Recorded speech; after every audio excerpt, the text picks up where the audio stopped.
This is Wave 3 Listens Live. Welcome back to Wave 3 Listens Live. We talked about Thunder, we talked about do's and don'ts, best views, all of that. Our coverage starts at 2:30 here at Wave 3 if you're not able to go.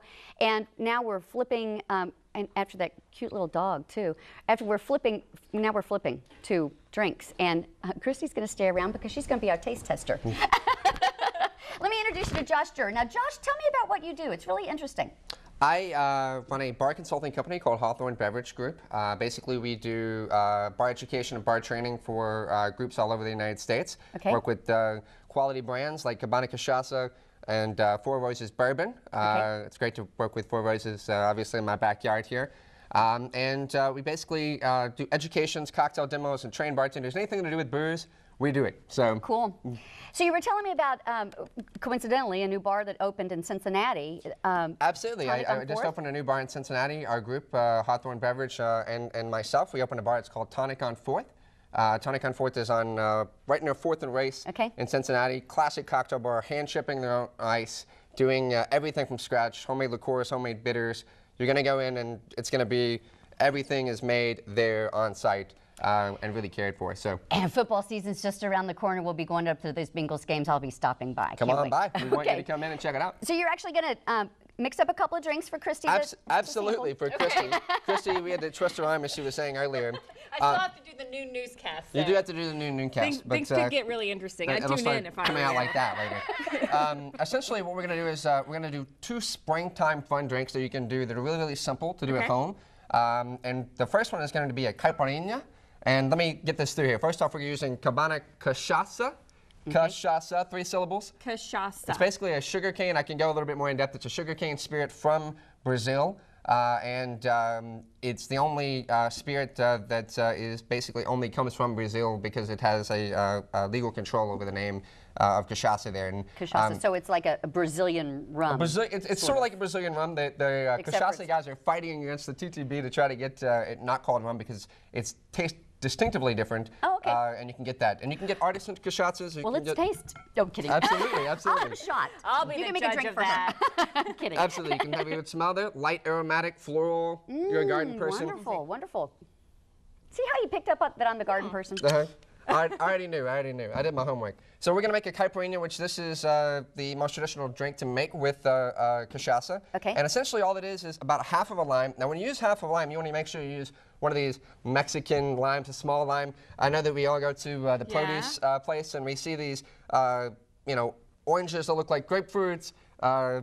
These look like lemons. We want to make sure you get the right size so you're going to get too much acid in there. Okay. And then just a little bit of sugar. And you're going to muddle that up. You're not going to overly muddle this because if you muddle too much, you're going to get the pith in the lime there. But you do want to break up that sugar and you do want to break up the acidity in the limes there as well. So a muddle, of course, is the tool that you're using as well as the action that you're doing. Absolutely. Right? I am muddling with a muddle. And this is a great hardwood muddle from Cabana Cachaça here. Beautiful. Fantastic. I know I gave you one. A Brazilian wood. Brazilian wood, essentially, is what they're using. And then from here, you're going to add your cachaça. I'm just using about 1.5 ounces of Cabana Cachaça here. Okay. Quality artisan cachaça. And then crushed ice. You get a nice water introduction here. Right? And then we're just going to stir it up, obviously, get it mixed well. Use the back of a bar spoon. Stir. Where can you buy cachaça? You can buy Cabana Cachaça at all your Cabana. You can pick it up at all your local liquor stores. You can also get a caipirinha at a lot of great places around town that do it. Mojitos, Proof, Social are all bars that carry this. Of course, also Monkey Wrench. I don't know if you're familiar with the Monkey Wrench, but it's a local. We are. It's a neighborhood bar, and we've got the recipe, and our recipes also are on wave3.com. But this is the.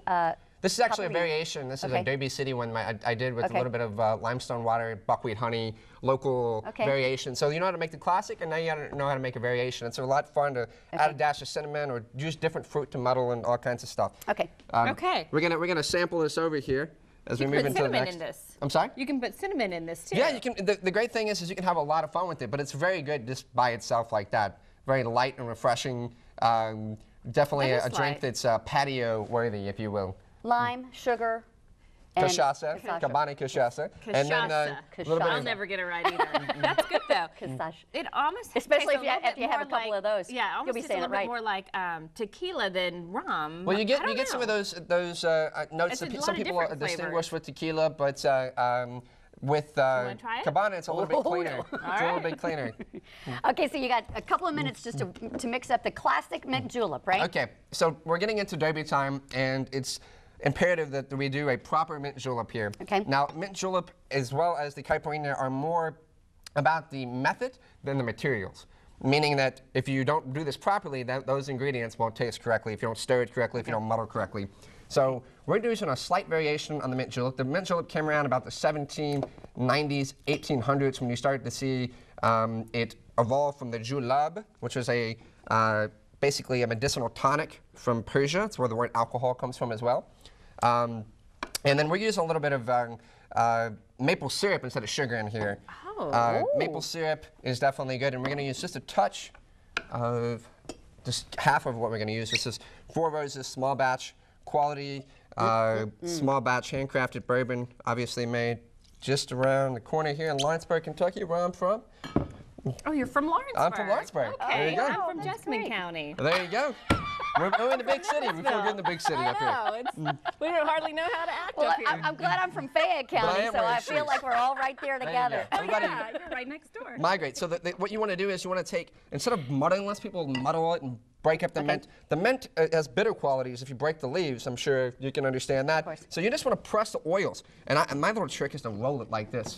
So you just get the oils up and down and up and down. You may even want to add extra mint here. We're not muddling, we're pressing and rolling. Pressing, exactly. We're using the muddle to press, not the muddle to muddle. Gotcha. Okay. So we're just going to press it and get some more essential oils in here.